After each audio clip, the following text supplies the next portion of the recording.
Tala Tala Fou malisi ufunga le lau moe Wellington e mo le nei tai au lua se fulutasi o November lua afe lua wha. The question is that the motion be agreed to. Those of that opinion will say aye. Aye. To the contrary, no. The motion is agreed. You may sing, clap and celebrate as much as Sāmoa Restoration Amendment Bill, third reading.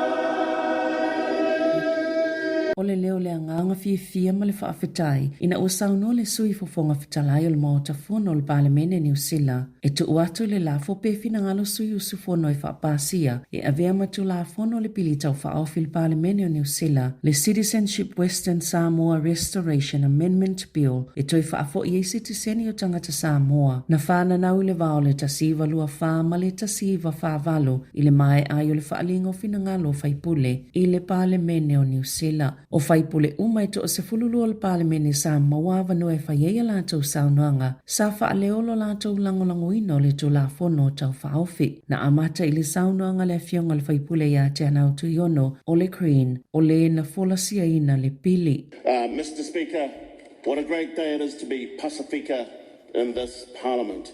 Actually, it's always a great day to be Pasifika, Mr. Speaker, but let me begin by saying that this is before the Honourable Barbara Edmonds says it, that this is the 682 backing the 685. And let me begin by saying, giving a big kia orana, koutou katoto, to all of my Samoan relatives today. Mulmuliane sa ia whaafitai e i tangata taito o tasi, ma tangata umana ngā lulue i le tau mawhainga o le nei pili. O nisi o whaipule sa whaali o lātou finangalo i le aso ana nafi. The National Party is pleased, very pleased, to support this third reading of the Citizenship Western Samoa Restoration Amendment Bill. We believe we have landed at a good place after a lot of work from a lot of people. Le taitai o le Labour Chris Hipkins sa whaaleo ina le langolango la lātou vaenga whaopwhai. Tala Fou, Mr. Speaker, and to all of our Samoan communities here at Parliament today and who are watching around Aotearoa and in fact around the world, I know today is a very significant day for all of you. Whaatase ma whaipule mai vaenga whaopwhai taitasi. Thank you, Mr. Speaker. Mr. Speaker, I'm taking this call on behalf of the ACT Party to support the Citizenship Western Samoa Restoration Amendment Bill. This is a good day. This is a happy day. This is a day of alofa.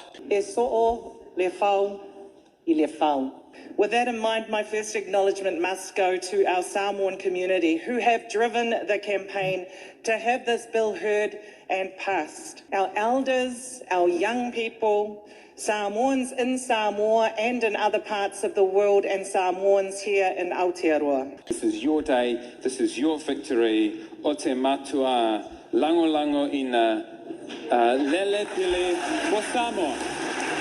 Le tali atu o Samoa na poto le tau mawhainga nisi o whaipule saunua wha Samoa ina ua whaali o lātou finangalo I le pili. Whawhitai tele, Madam Speaker, o le aso le nei na whaia le ova I a tātou oli ma fia I ai. This is the day that the Lord has made. We shall rejoice and be glad in it. Madam Speaker, this is a really significant and historic day. So today, we don't just pass a law, we open a door that was closed 42 years ago.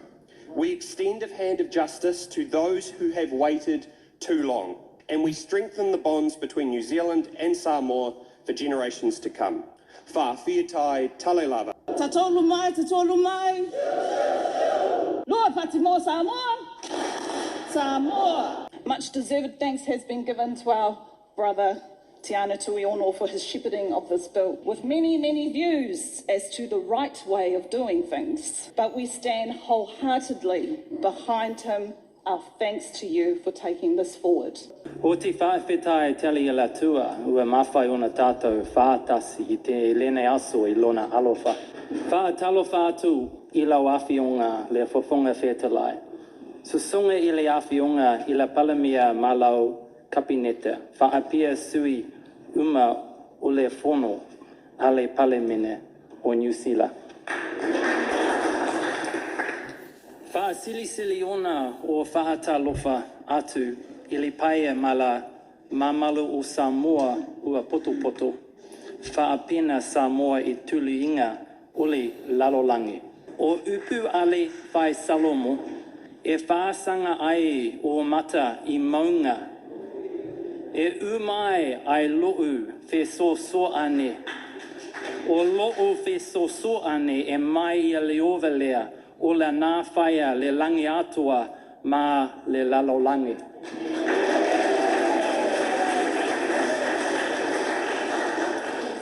Whawhitai Samoa ili tō auai mai lenei aso e muli mawina le aso ole atou whaafoa foi atu ai le citizeni New Zealand o tangata Samoa. O se aso le tala whaasolopito ma o le aso e whaasaawa I le se na whaia tala mai le whaase fulumona tupu tausanga. Ua tua nai pe ona sauno ai nisi o whaipule. Sa whai e fo ise whaasila silanga le mtanga le wenga o onanga le malo pe ona sauno ai le whaipule le National. Cameron Brewer I le pale mene I le fuafuanga la whaatino I nai le whainga le citizeni. I want to also take this opportunity, Mr. Speaker, to make a public service announcement of some sort. With information that I have sought from the Department of Internal Affairs today via the Minister's office to shine some light on how this will work in an operational sense, in a logistical sense. Assuming, Mr. Speaker, that the bill is signed by the Governor-General on Monday, applications for citizenship can be received from Tuesday next week.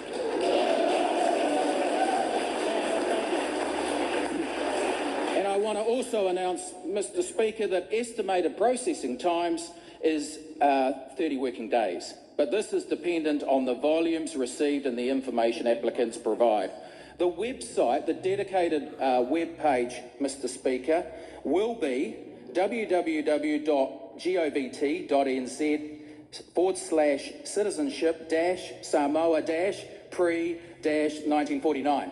You'll be able to find it just by going to the GOVT-NZ site. Remember that, the GOVT-NZ site. Na sauno lele I whaipule, pe a whaapesa I nia le asonga fua le pili, o le ama whailo e tangata Samoa e anga waa, o na tu ina atua la tu talo sanga. Mo le citizeni New Zealand, ama tātu I le asolua o le vai aso fau. O le aso wharaile e a mateona whaahola le upenga ta whailangi, e tu ina atu I ei talo sanga I tāpena I mo le a whaamoe moe. O le umi ma le taimi fuafuaina, e whaatali e le talo sanga, petu sama le tolu se fulu aso whai ngā luenga, e fuai whaamatalanga tu ina atu, mai sui talo sanga, ma le upenga ta whailangi a ngā iai, o le GOVTN said, o le a maua o mai whaamatalanga mo le whainga o le talo sanga o le citizeni. Mo Sāmoa e mawhaiona tu ina atu talo sanga I le official komisina New Zealand I Sāmoa, pe meli fo I le talo sanga I le officer o le internal affairs, po le DIA, na whaalia fo I le saunoa ngā broa, e mawhaiona tu e wha fo I le tupe le tangata talo sanga, pe a whai e taliana na talo sanga, ma maualona citizeni.